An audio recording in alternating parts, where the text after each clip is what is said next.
All right, how's it going? Welcome back to another video here in the series on group theory.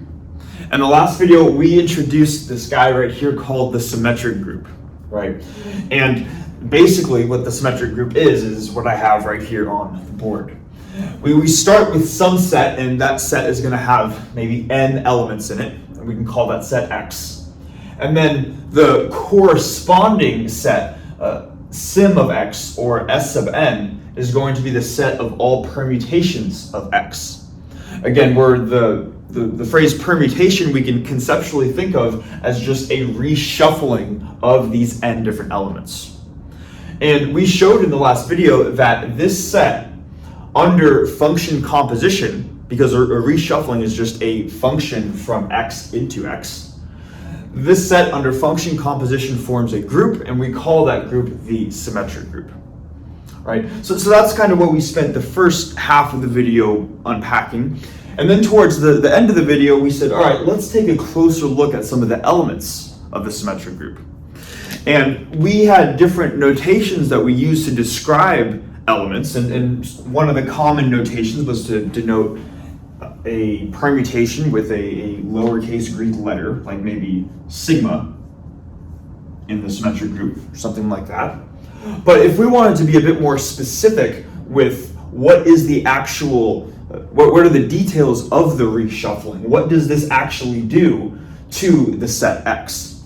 And if you remember, we came up with these different types of notation to describe these elements. And just to remind ourselves what the main notation that we're going to be interested in is this thing called cycle notation. We had two-row notation, but also cycle notation. And just to go through a quick example right here, if X is the set 1, 2, 3, being both the domain and the codomain, then maybe let's just say 1 goes to 2, 2 goes to 3, and then 3 goes to 1, or something like that. If we were to describe, and this is the map sigma, and if we were to describe sigma using cycle notation, we would say that sigma is going to be, we start our cycle, and then typically we write out the lowest number first, even though we don't have to. Nothing requiring that. But typically we'll say number 1 goes first. And then we say, okay, where does 1 map to? And we say 1 maps to 2. So then we write 2. So okay, where does 2 map to? 2 maps to 3. And we say, okay, where does 3 map to? And 3 goes back to 1. That cycles back to the beginning, hence the phrase cycle notation. So then we close off the cycle. So using this notation, just the numbers enclosed in a set of parentheses is how we can compactly write any given type of permutation. Now, just one more thing too that I want to make sure that we have in mind, because we're going to be talking about this in this video quite a lot, is let's say that sigma now is relatively similar, but maybe 1 maps to 3, 3 maps to 1, and 2 maps to itself. We would go through a similar process where we would start our cycle, maybe start with the number 1, and say, okay, 1 maps to 3, and then 3 maps to 1. So now we have completed the cycle, close off this cycle that we have right here, and then 2 maps to itself. So we could write technically a cycle with 1 element, so they call this a singleton, but notice it's kind of redundant.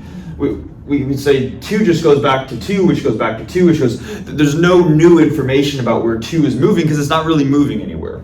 So usually we don't write, not usually, but I say often we don't write cycles with 1 element in it simply because it's redundant. It doesn't add anything new. So this would be a compact notation to describe this permutation right here. Okay, so hopefully all of this sounds familiar. This is what we talked about last time. And what I want to do in this video is to say, let's take a closer look at this cycle notation. Let's take a closer look at how we can describe the elements of the symmetric group. Because after all, if we want to understand the symmetric group, this object called the symmetric group, what we would need to do is we would need to understand its elements. Kind of like if you wanted to understand a game of chess, what you would do is you would understand how the individual pieces move.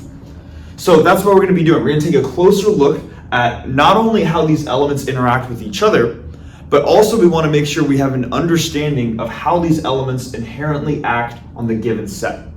After all, these elements are functions which act on a domain and a corresponding codomain. So we want to make sure we have that picture in our head as well. Okay. So hopefully this makes sense. What I'm going to do is erase the board, and then we're going to start to just introduce some new terminology that we're going to be using throughout the rest of the section.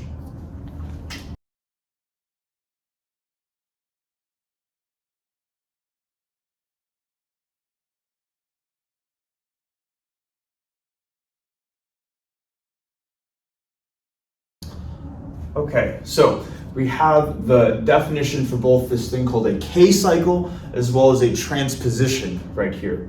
Let's go through it together. So it says we can call a cycle that would have K different numbers in it, so A1, A2, A3, all the way through AK. We call that a K-cycle, conveniently, right? So that's just what a K-cycle is, a cycle with K elements. And then specifically, two cycles are cycles that we call transpositions. So cycles with two elements have a specific name. These are called transpositions. And hopefully that we can somewhat memorize this if we are familiar with linear algebra, right?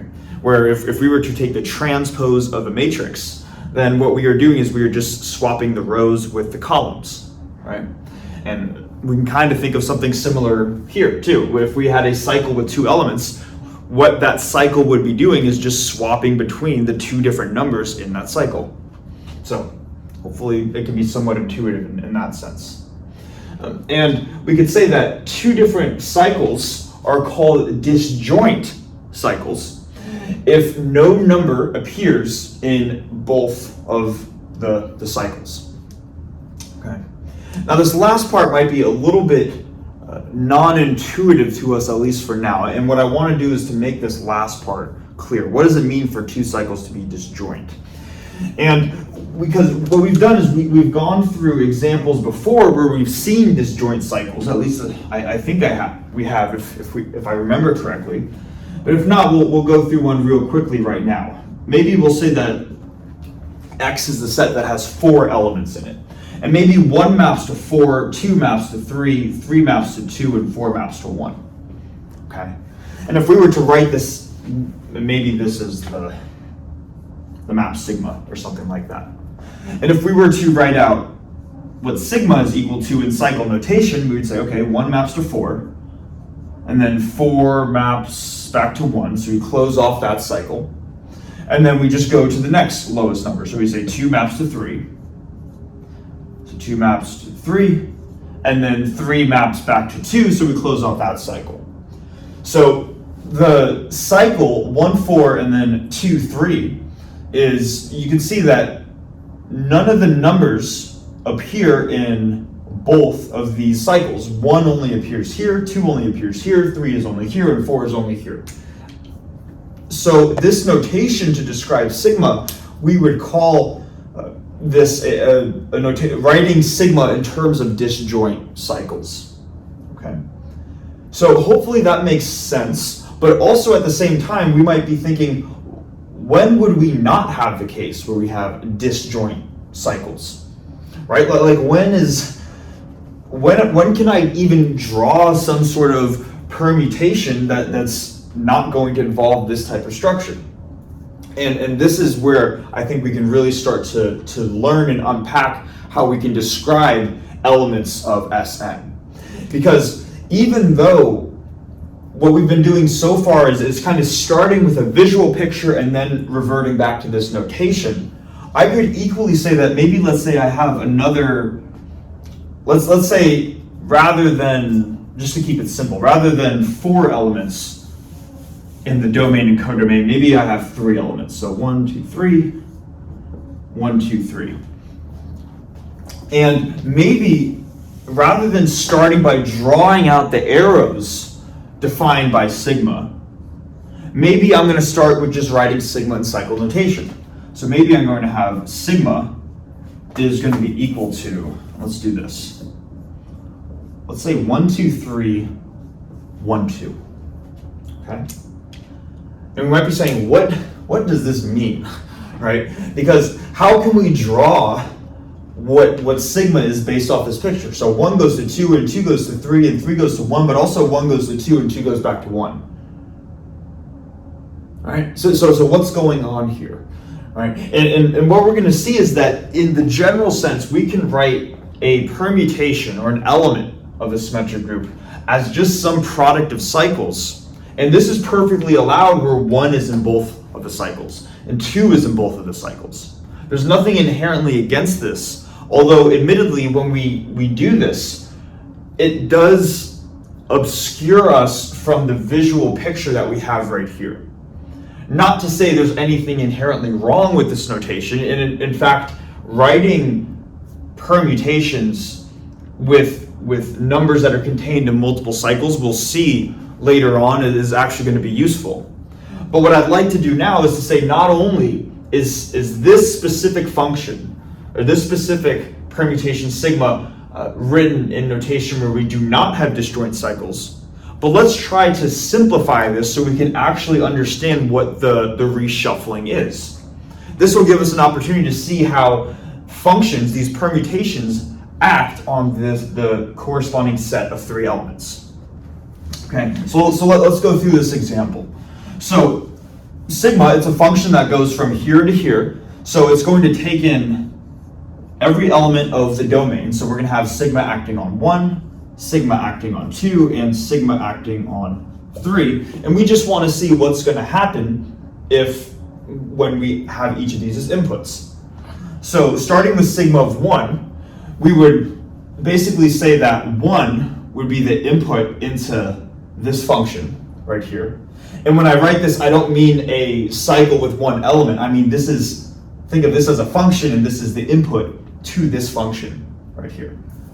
I'm trying to avoid using this to make this not as confusing.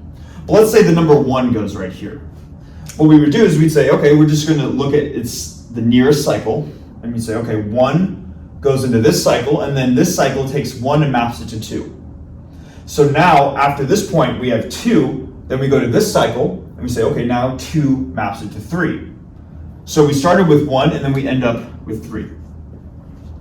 And then we're just going to do the same thing with each element. Now, if 2 acts as an input, we just see what is the first cycle that acts on it. That's this one. So it's going to take in 2, map it back to 1, and then we go to the next closest one. Then 1 is going to map it back to 2. So sigma of 2 gives us 2. And then finally, sigma of 3, we would say, okay, if 3 is our input here, how does the first cycle act on it? Well, it doesn't, the number 3 is not affected by this first cycle, right? This first cycle only affects the numbers 1 and 2. So 3, because it's not contained in here, is going to pass through this first cycle and only get acted on by the second one. So 3 goes into here, and we say, okay, 3 maps to 1, so sigma of 3 is the number 1. And now if we were to draw out what this cycle is, we say, okay, sigma of 1 is 3, sigma of 2 is 2, sigma of 3 is 1. So a more compact way of writing this permutation right here is to say that sigma is simply 1, 3. Okay, right? Because 1 goes to 3, 3 goes to 1, and 2 goes to itself.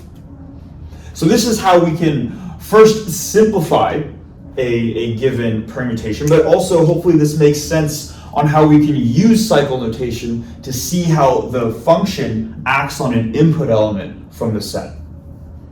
Okay. Hopefully that makes sense.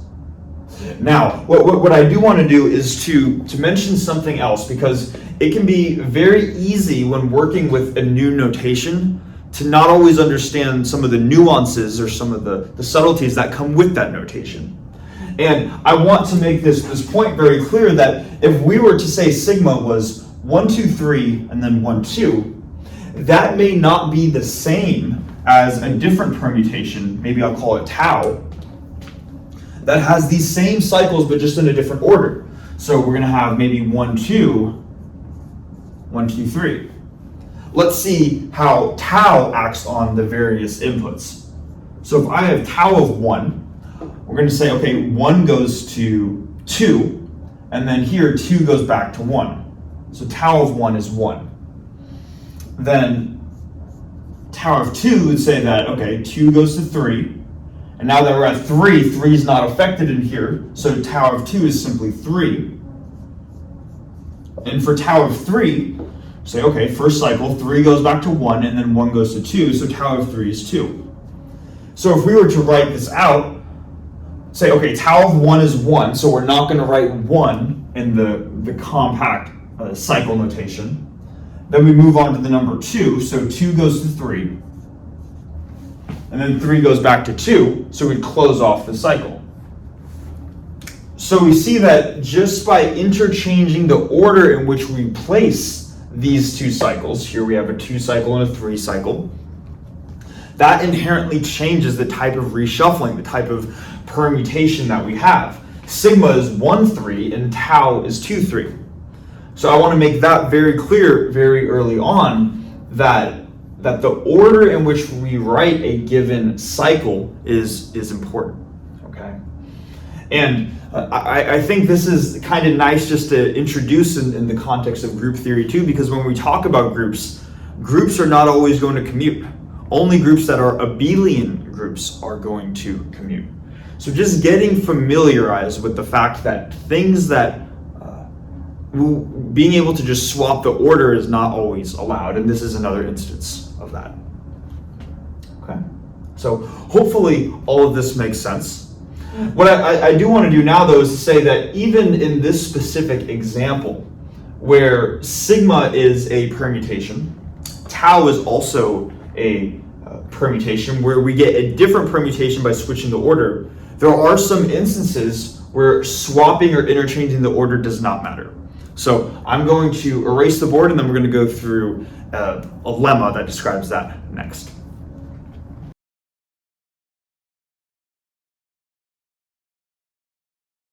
Okay, so we have the kind of the first sort of claim, first thing we're going to learn about these elements. And it's the statement right here. If we have disjoint cycles, so 2 cycles where none of the numbers in those cycles are the same, then those 2 cycles commute with each other. Let's go through showing this, even though this might inherently make sense just by thinking about it. So what I'm going to start with is to say, let's say we have two permutations, sigma and tau, in the symmetric group Sn, and they don't necessarily need to be the same cycle. They don't need to have the same type of cycle. So maybe we could say that sigma is, we could say it's an M cycle, so maybe A1, A2, all the way through AM, and then tau is an N cycle. And rather than writing A1, A2 through AN, because we are going to say that sigma and tau are disjoint, maybe let me even write this. So sigma, tau, and Sn are disjoint. I don't want to use the same numbers here, because the numbers in here have to be different than the numbers in tau.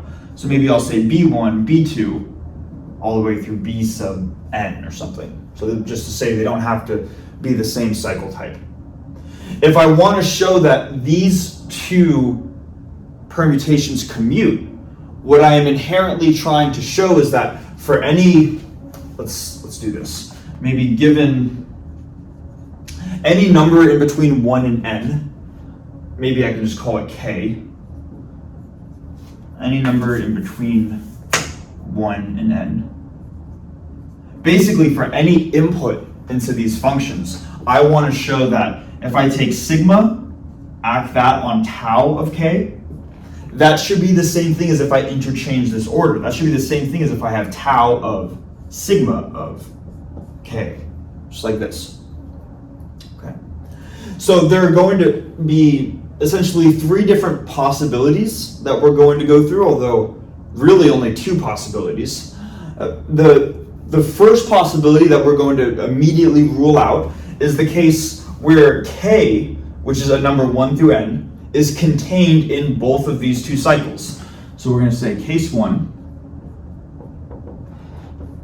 We're going to say k is in sigma. Oops. K is in sigma, and k is in tau. And what I mean by this when I write this notation, because I want to just comment on this really quickly, we're going to see this a lot, is that typically this would be saying that k is an element of this set right here. What we're saying, because these are functions, right? Sigma and tau, they're both just reshufflings of n elements. When I write this notation, that would be saying that k is in this cycle of m numbers right here. And k is also in this cycle of n numbers right here. So when I say k is an element of sigma, that is what I am referring to. Okay? I hope that makes sense, notation-wise. Now, this would be the first case. K is in here and k is in here. We know that is a contradiction, though, as you might be able to tell, just because we're inherently starting with the phrase that these two permutations are disjoint. In other words, there is no number that is in here and in here. So this case automatically gets ruled out. Okay? Let's go on to the second case. Maybe where k is not in either of the two cycles. So we can say case 2, we're going to say that k is not in sigma and k is not in tau. All right? Then we would like to show that this statement is going to be true. Okay? So let's maybe take this left-hand side right here first.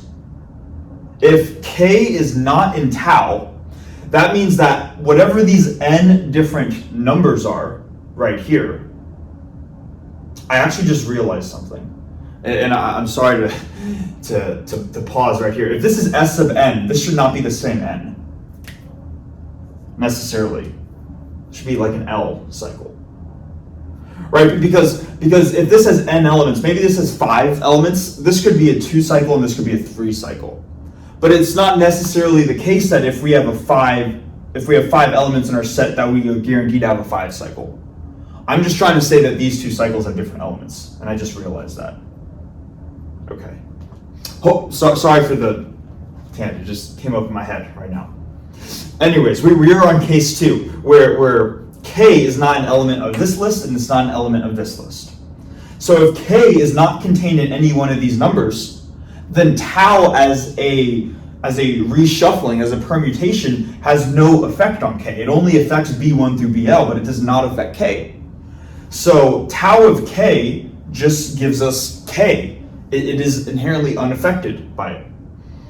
Then if we were to go to sigma, then same idea. If k is not in sigma, it's not one of these m different numbers right here, the performing sigma on k will not reshuffle it. It would only reshuffle it if k was one of these m different elements. So basically, k has no effect on either of them. So this equation, sigma tau of k, would equal tau of sigma of k, which would just equal k.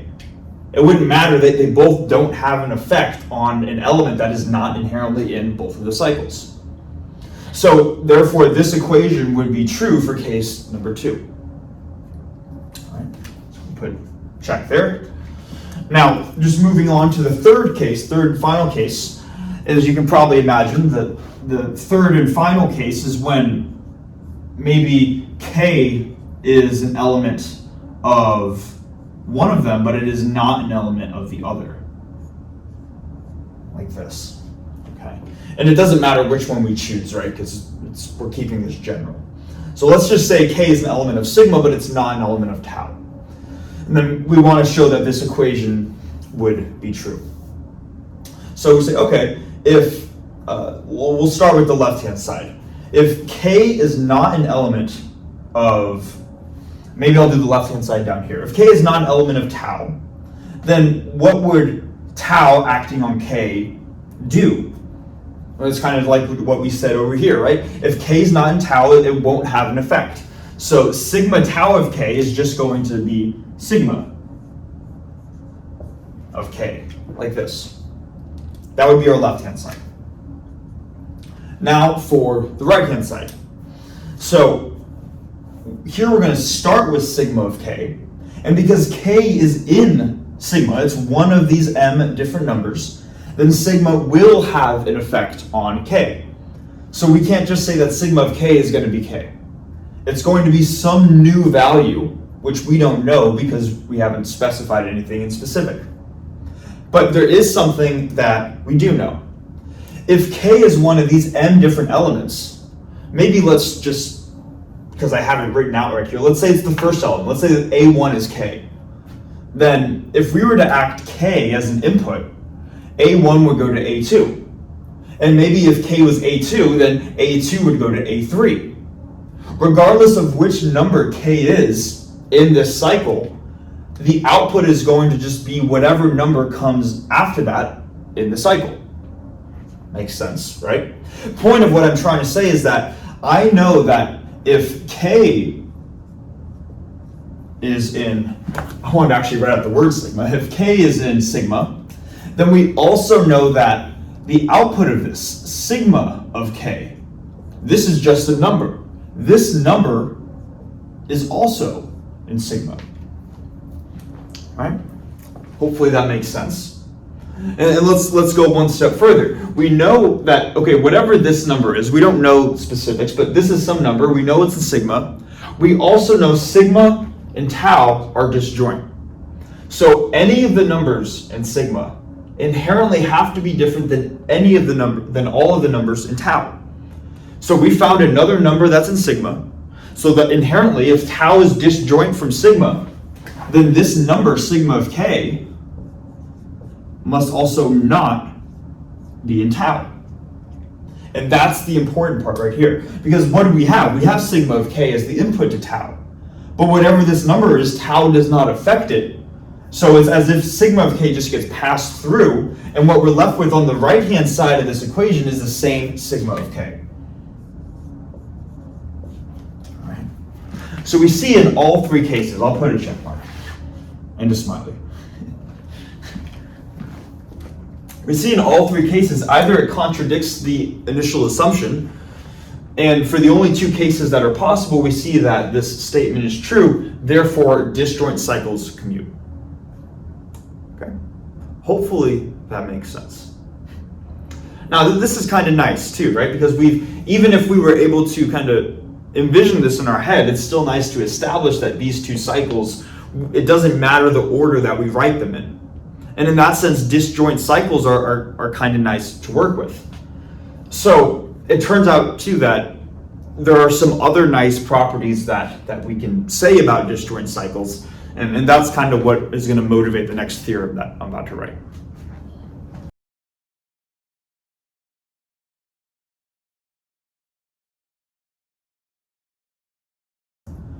Okay, so have kind of an interesting claim here on the board. It says that any permutation in Sn can be written as a product of disjoint cycles. So not only can a permutation be written in a way where the order of the cycles does not matter, if we write them in terms of disjoint cycles, but also any element, any permutation, no matter what Sn, what the value of n is, any reshuffling can be written in a way in which the order of the cycles does not matter. Okay, so let's go through proving this. So we'll start with kind of the standard setup that we've had so far, where we have some set X, which is just going to be maybe a set with n elements in it. And then we have some permutation, sigma in Sn, some element of Sn. And what we could do is we could say, all right, let's write out this element in cycle notation. So we could say sigma is going to equal to some cycle. Maybe sigma contains the number 1 in it. Or we'll just pick the element of Sn, or n element of Sn that does contain the number 1. So we start with the number 1. And we say, okay, what does 1 map to? Well, we don't know the specifics of sigma, but we can say it's going to map to whatever sigma of 1 is, right? Hopefully that makes sense. Then we say, what does this map to? Well, it maps to whatever sigma is that acts on this number. So in other words, sigma of 1. Or more compactly, because we're just doing function composition, we could rewrite sigma of 1 as just sigma squared of 1. like this. And this would just keep on continuing, right? Then we'd have sigma cubed of 1 and so on. And we're not exactly sure when this ends, but we do know one thing, and we do know that it will end at some point. And the reason is because X inherently only has n elements in it. So if we have a cycle, the most number of elements that could be in this cycle is all of the n different elements. But after those n elements, it's got to just loop back around to the number 1 at some point. So the idea is that we know that there needs to be some sort of ending, even if we don't know exactly when that ending is. And that's important, because maybe we can call that ending k. So maybe k is the final, maybe we can, k is going to be the final value, which once we apply sigma k different times, so 0, 1, 2, 3, 4, all the way up through k different times, at the kth time we're going to loop back to the number 1. In other words, if we have sigma, apply it k different times to the number 1, we're going to get back to the number 1. Okay? So that's, say, okay, sure. And maybe you could make the argument too that, well, what if k is just an integer multiple of the cycle? What if this cycle is 5, there are 5 numbers in the cycle, and this is the 100th. This is sigma to the 100th, right? Of course, that would get you back to the number 1. You were just cycling through 20 different times. But how do we know that it's the smallest? And the idea is that, I guess initially we don't. But we could say that, let's also suppose that, maybe I'll write this over here, that sigma of k of 1 is equal to maybe like sigma of L of 1, where L is less than k. So maybe we have found a number L, or we found a smaller number of times that we can apply the function on the number 1 and still cycle back to the number 1. Maybe to get some concrete numbers involved, let's just say that, for example, k is 9 and L is 6. Okay, so maybe if we apply it 9 times, we get back to the number 1. But if we apply it 6 times, we also loop back to the number 1. So what would that tell us, right? If we can apply this function 6 times, get back to the number 1, and then 3 times later we also get back to the same point, what does that tell us about the size of it? Well, it would have to be 3, or some number, I guess even smaller than 3. I guess because 3 is prime, we would say it would have to be 3. But the point of what I'm trying to say is that if this is going to be true, we can then find another case where we could say that sigma of k minus L acting on 1 gives us 1. And this number, k minus L, will often just be smaller than both 2 k's. Well, at least sigma of k minus L is going to be smaller than sigma of k. We can keep applying this process over and over until we have eventually found the smallest number of times that we can apply this function to the number 1, and then cycle back to the number 1. All right. But let's, rather than argue, I guess, over pedantics of whether is k really the smallest value, we could use this argument to find the smallest value. So now let's just say that k is in fact the smallest value, and that we have found the smallest number that we can apply sigma to cycle back to the number 1. Well, that tells us something, right? That tells us that this cycle needs to end at sigma to the k minus 1, acting on 1, right? And each of these numbers has to be different. That's kind of what it means to have this type of cycle, right? If 1 was contained in here, we would have the number less than k. But we go 1, 2, 3, all the way up to k minus 1, and then the kth value brings us back around to the number 1 specified by this condition. So what we have just found is we have found this element, this permutation of Sn is a k cycle, but maybe k is not all n elements. Maybe there's another cycle that I can call tau. And if we have, sorry, I'm getting ahead of myself. Sigma has a k cycle, but maybe the k different numbers in here are not all of the n numbers in here, so we would need another cycle to describe maybe all of the n numbers in the permutation sigma. So what I'm saying is this would be one cycle, then maybe it's a product of this cycle times something else. And what we would do right here then is we'd say, okay, we've already encountered the number 1, so let's just go to the next smallest number. And I don't know what it is, but maybe, I don't know, we'll call it, doesn't really matter, call it A. Call it some number, right? And then we would just apply the same process that we've been applying to this first cycle right here. So we have A, then we'd have sigma of A, then sigma squared of A, dot, dot, dot. This would continue all the way until we loop back to this cycle. And maybe rather than, in the general case, this second cycle might not also be a K cycle, it might be a cycle of a different type. Could be the same, but it could be different. So maybe this is a J cycle. So maybe sigma to the J minus 1 of A is going to be different. And because we have exhausted all the possibilities in this first cycle, in the K cycle, we know that these numbers right here have to inherently be different than the J different numbers in this J cycle right here. And the idea is that you just keep applying the same process iteratively by taking continuing products of cycles until you get through all of the n elements in your set. So that way you have a way of writing a permutation as one cycle where none of the numbers in here are contained in here, and vice versa. Okay. So this is kind of the iterative process that we can use to be able to construct a permutation in terms of disjoint cycles. Hopefully that makes sense. What I'm going to do now is I'm going to erase the board, and we've been talking a lot about cycles, right?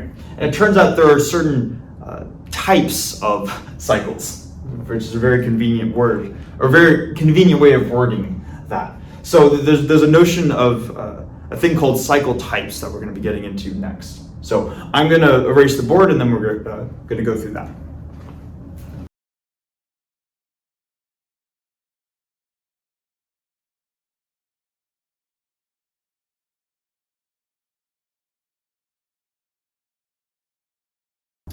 Okay, so we have a definition here for this thing called the cycle type of a permutation. So let's go through it together.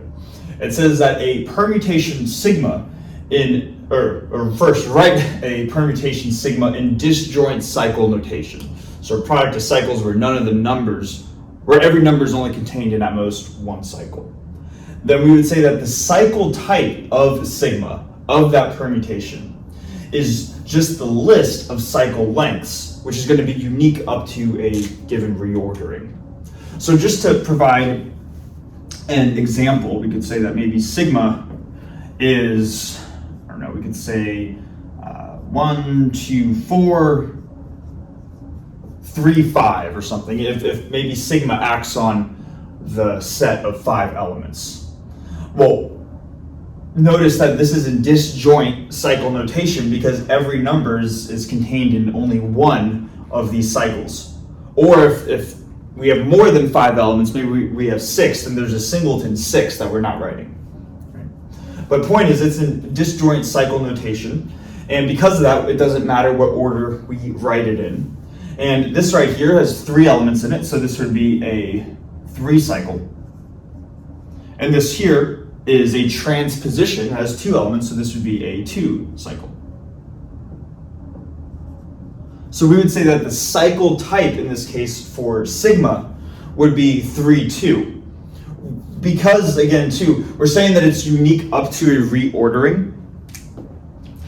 Because these are disjoint, that means we can interchange the order. We could also say that sigma has a cycle type 2, 3, and that would be equally valid. hopefully that makes sense too. If we were to interchange the order of this, then applying sigma to the numbers 1, 2, 3, 4, or 5 would not matter if we had the 3 cycle first or if we had the 2 cycle, the transposition first. Okay.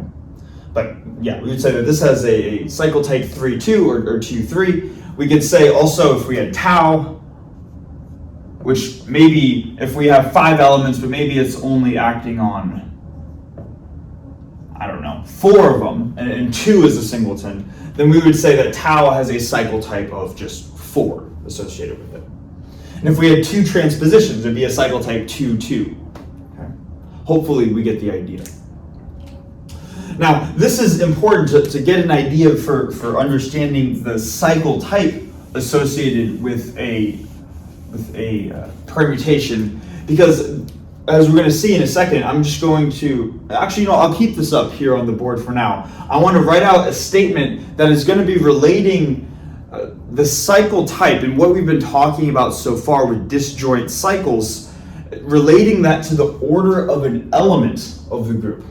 If you remember, it's been a couple of videos now, but we have talked before about the order of an element of the group.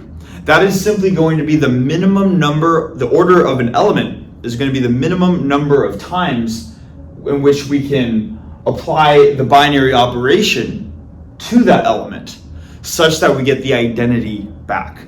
And maybe let me just write this out real quick. This is very general. If we have some group G, with us it's going to be the symmetric group, and we have some element A and G, then if the order of A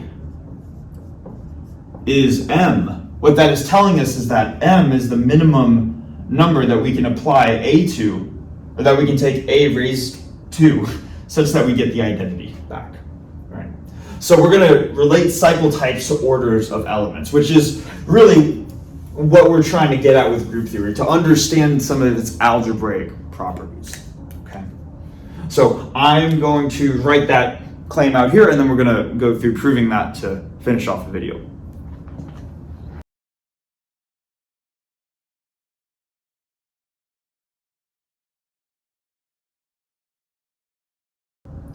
Okay, so kind of relating this back to what we've been talking about in previous videos now.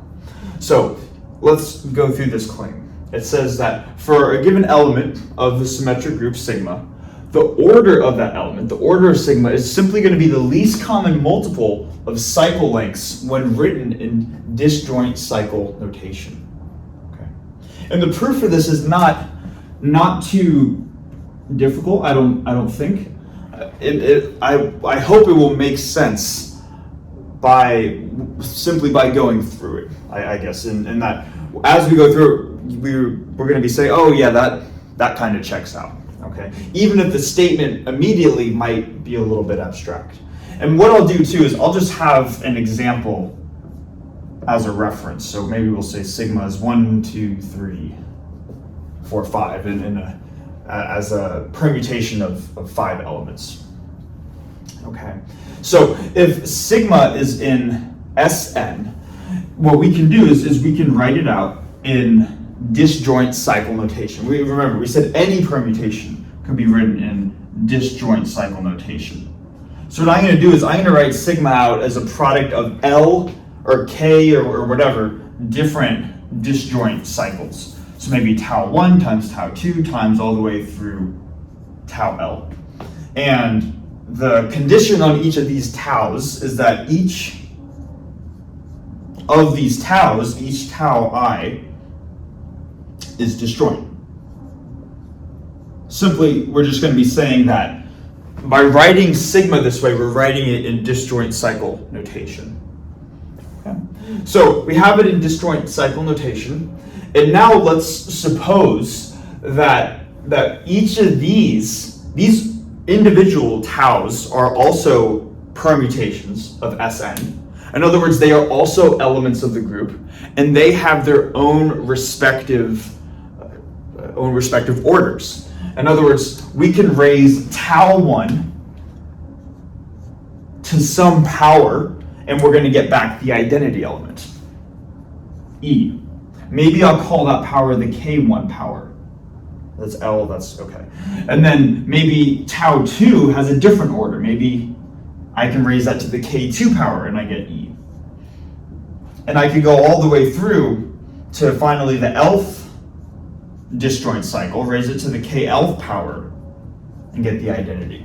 So K1, K2, KL would be the orders of tau 1, tau 2 through tau L, respectively. And just to get some intuition for what this means, let's just refer back to this example right here. This is in disjoint cycle notation, so maybe 1, 2, 3 would be tau 1, and 4, 5 would be tau 2. We'd say, okay, what would the order of these elements be in disjoint, or what would their orders be as elements of the group S5? And for the cycle type 1, 2, 3, the order of this cycle type right here would be 3. And let's try to convince ourselves of why that is the case. Because if we were for 1, 2, 3, let's maybe get real specific here, call tau 1 to specifically be 1, 2, 3. And we were to imagine acting this on a set of 5 elements. What we could do is we could say tau 1 to the third of 1. What would tau 1 to the third acting on the number 1 be? Well, we would just apply this permutation 3 different times. And we go 1 to 2, 2 to 3, 3 back to 1. So tau 1 cubed of 1 is 1. Now what happens if we take tau 1, cube it, act on 2? 2 goes to 3, 3 goes to 1, 1 goes to 2. And you see the pattern, right? If we had tau 1 cubed acting on 3, we would get 3 back. And because it doesn't act on 4 or 5, tau 1 cubed of 4 is going to be 4, and tau 1 cubed of 5 is going to be 5.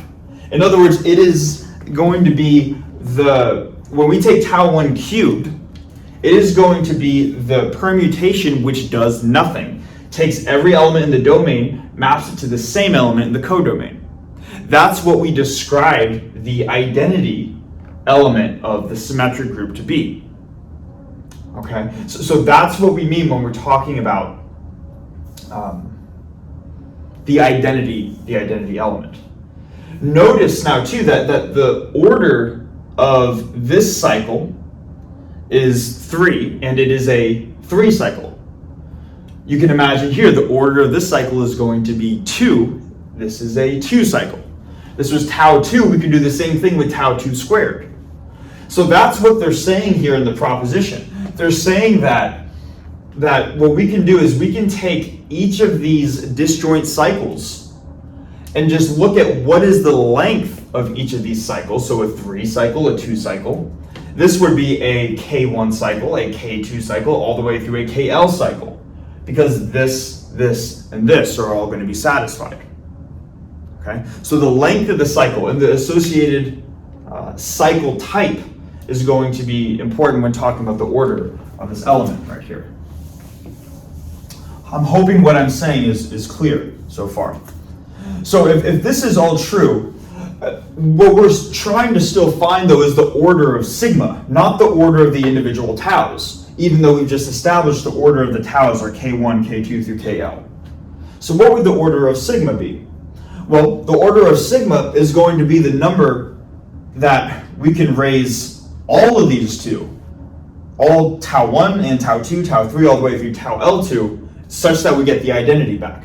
In other words, if the order of sigma is m, maybe let's write this out. So if the order of sigma is m, what that is telling us is that sigma to the m, which would equal tau 1 to the m,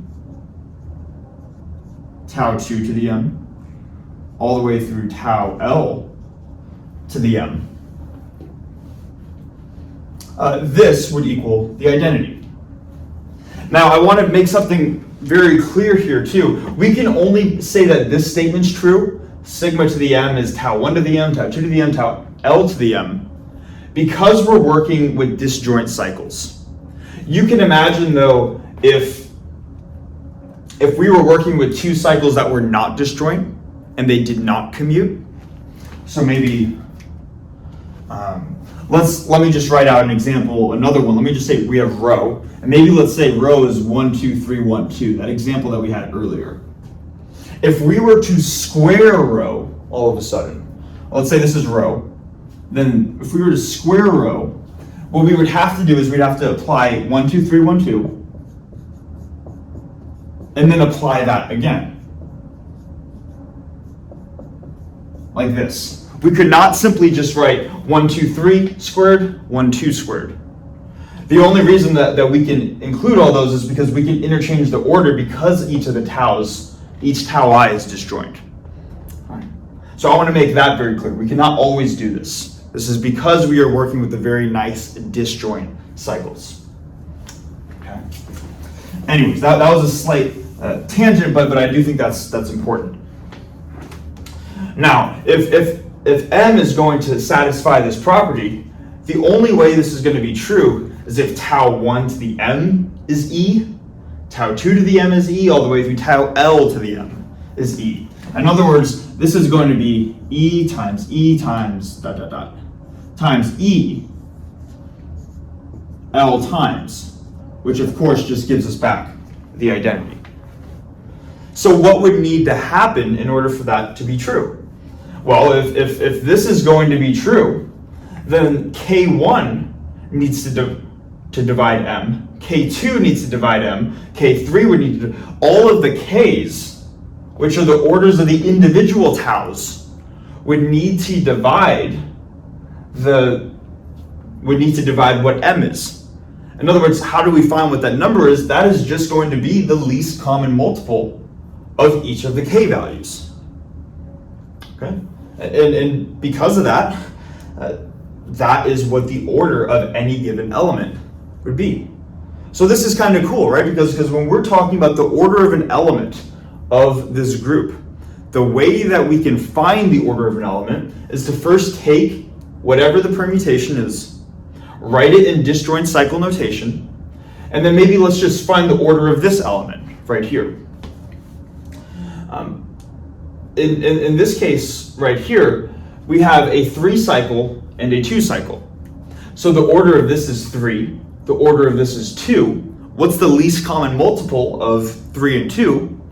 Well, that's 6, right? So if this is the specific form of sigma, then we would say that the order of sigma in this case is simply the number 6. All right. Hopefully that makes sense. It's a very compact way of finding the order of any element of the symmetric group. But I think that's probably enough for this video. We're going to keep talking about cycles, and we're going to get into things called signs of permutations in the next video. So I'm excited to keep talking about this. Hopefully this all is making sense. And yeah, thanks for watching. I'll see you in the next one.